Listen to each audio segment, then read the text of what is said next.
Assalamualaikum warahmatullahi wabarakatuh. Perkenalkan, nama saya Cindy Pratama Putri dari Prodi Manajemen Bisnis Syariah dengan NIM 245211229. Saya di sini untuk memenuhi tugas mata kuliah Ilmu Fikih yang diampu oleh Bapak Nur Hidayah Al-Amin MESY. Di sini saya akan menjelaskan sejarah perkembangan fikih dan juga perbedaan fikih dengan usul fikih. Sejarah perkembangan fikih dibagi menjadi 4 periode. Yang pertama era kenabian, yang kedua era Khulafaur Rasyidin, yang ketiga sigar sahabat dan tabi'in, yang keempat ada era keemasan. Nah, yang pertama ini pada periode era kenabian itu adalah masa kehidupan Nabi dan para sahabatnya, dimulai dengan turunnya wahyu dan berakhir pada wafatnya Nabi, yaitu pada 11 Hijriah. Masa ini adalah masa di mana pertumbuhan dan pembentukan hukum Islam. Turunnya syariat dalam arti proses munculnya hukum-hukum syariah hanya terjadi pada era kenabian ini. Sebab syariat itu turun dari Allah dan itu berakhir dengan turunnya wahyu setelah wafatnya Nabi. Nabi sendiri tidak mempunyai kekuasaan untuk membuat hukum-hukum syariah karena tugas Rasul hanya menyampaikan hukum-hukum syariah kepada umatnya. Dari sini kita dapat menyimpulkan bahwa kerja fuqaha dan mujahidin bukan membuat hukum, tetapi mencari dan menyimpulkan dari sumber-sumber hukum yang benar. Kerangka tasri atau proses pengembangan syariah dibagi menjadi 2 periode yang berbeda.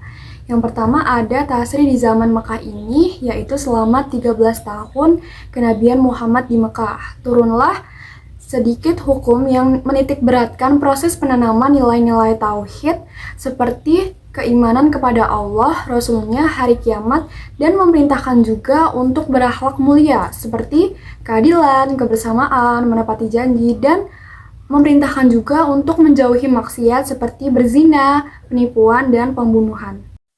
Tasri pada zaman Madinah ini menjelaskan hukum-hukum syariat yang mengatur segala permasalahan yang dihadapi oleh manusia, baik berkaitan dengan ibadah seperti sholat, zakat, dan puasa, maupun berkaitan dengan transaksi akad nikah, zakat, dan lain sebagainya.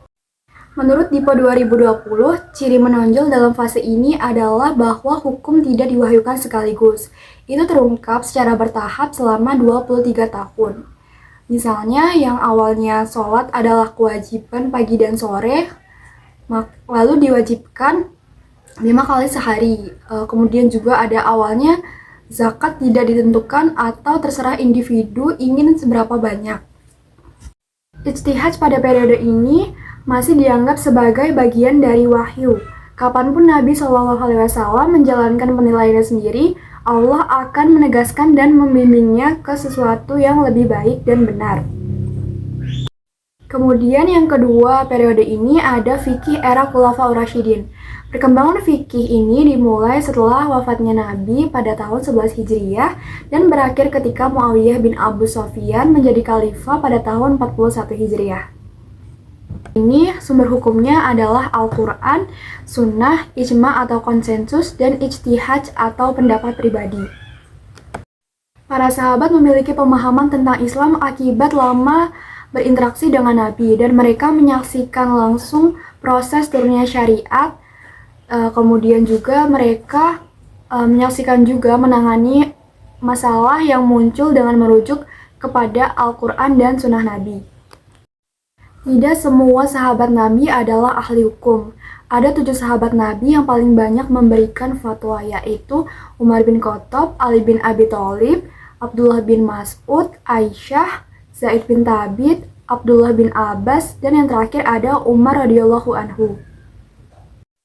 Yang ketiga ada fikih era sigar sahabat dan tabi'in. Dapat dilihat dengan munculnya pergolakan pada kekhalifahan Utsman dan Ali yang mencapai puncaknya pada pemerintahan Daulah Umayyah dan menghasilkan agitasi teologis yang signifikan. Oleh karena itu, banyak pengamat sejarah Islam yang menyimpulkan bahwa periode ini masa di mana masa persoalan teologis, sementara kajian fikih terabaikan di tengah perpecahan agama dan negara. Pergolakan agitasi teologis membawa pengaruh besar terhadap perkembangan fikih, yaitu menghantarkan fikih ke era kodifikasi dan munculnya para aimah mazahib atau para mazhab. Periode ketiga perkembangan fikih ini bermula pemerintahan umat Islam diambil oleh Muawiyah bin Abu Sufyan pada 41 Hijriah. Setelah melalui pergumulan politik antara Muawiyah dengan Ali bin Abi Thalib dan berakhir dengan terbunuhnya Ali dan penyerahan pemerintahan Hasan bin Ali kepada Muawiyah. Faktor-faktor yang mempengaruhi pada periode ini, para sahabat dan tabi'in mengikuti manhaj atau cara sistem kaidah istidlal para sahabat dalam mencari hukum, merujuk pada Al-Quran dan Sunnah. Jika tidak menemukan dalam Al-Quran dan Sunnah, mereka merujuk pada ijtihad para sahabat. Setelah itu baru berijtihad sendiri sesuai dengan kaidahnya. Sumber-sumber fikih pada periode ini sama seperti periode Khulafaur Rasyidin, yaitu Al-Quran, Sunnah, dan ijtihad. Hanya saja seperti yang telah dibicarakan di atas, pada periode ini muncul upaya untuk mengumpulkan dan menulis hadis. Inisiatif pengumpulan dan penulisan hadis ini merupakan suatu desakan dari munculnya persoalan-persoalan baru yang lebih kompleks di satu sisi dan hilangnya kekhawatiran akan timbulnya perhatian yang berlebihan terhadap sunnah melalui Al-Quran. Kemudian periode yang terakhir ini adalah fikih era keemasan. Menurut Dipo 2020, era ini dimulai pada awal abad kedua Hijriah dan berlangsung hingga sekitar pertengahan abad keempat. Selama periode ini, perkembangan fikih mengalami pertumbuhan dan pemurnian yang signifikan. Pertumbuhan dan perkembangan yang signifikan dapat dihubungkan dengan faktor yang berbeda. Yang pertama ada Khalifah Abbasid memberikan banyak perhatian dan kepentingan untuk fikih dan fuqaha. Yang kedua, luasnya negara muslim. Yang ketiga, karya para mujahid imam besar seperti Imam Abu Hanifah, Imam Malik, Imam Al-Syafi'i, dan Imam Ahmad. Yang keempat ada kodifikasi hadis. Karya yang terkenal adalah Muwatta dari Imam Malik. Selanjutnya ada perbedaan fikih dan usul fikih. Dilihat dari segi pengertiannya, menurut Nasiruddin dan Yusuf 2024, disimpulkan bahwa fikih adalah seperangkat aturan hukum yang berkenaan dengan kegiatan manusia dalam berinteraksi, berperilaku, bersikap yang bersifat lahiriah dan amaliyah dalam hasil analisis dan pemahaman terhadap syariah yang dilakukan oleh para mujahid. Sedangkan para ulama menyimpulkan bahwa usul fikih adalah kumpulan kaidah-kaidah umum yang digunakan oleh mujahid untuk menggali dan menetapkan hukum-hukum yang bersifat amaliyah dari dalil yang terperinci.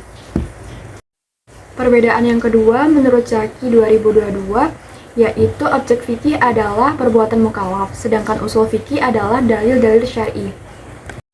Perbedaan yang terakhir menurut Zaki 2022, fikih adalah produk dan hasil kerja, sedangkan usul fikih adalah alat untuk menghasilkan produk. Cukup sekian yang dapat saya sampaikan. Bila ada salah kata, saya mohon maaf. Wassalamualaikum warahmatullahi wabarakatuh.